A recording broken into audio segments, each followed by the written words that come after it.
if you don't have a transition animation on your video or on your presentation slide in Canva, then that media is going to look boring. It's not going to draw people's attention, and that's why it's always a good idea to add some nice transition effect on your document or on your video.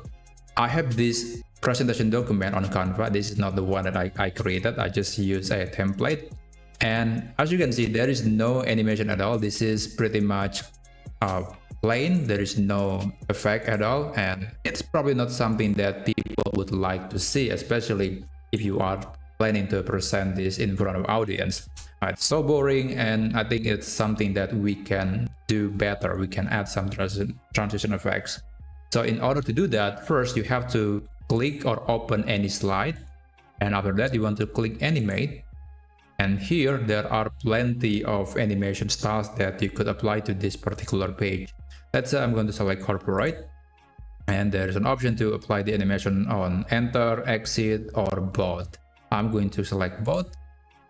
And there is an option to apply it to all pages. So if you have tons of pages and you don't want to manually add the animation one by one, then you can select this option. By the way, another option to add animation is by using the thumbnail view.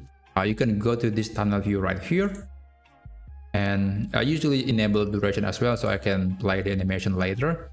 And here, if you hover the cursor on this area between two pages or two slides, you will see an option to add transition. You can click on it and you can select your own animation style to that particular transition. Or you can also click on any of it, press Ctrl and A on the keyboard, and you can apply animation to all the slides or all the pages of this document.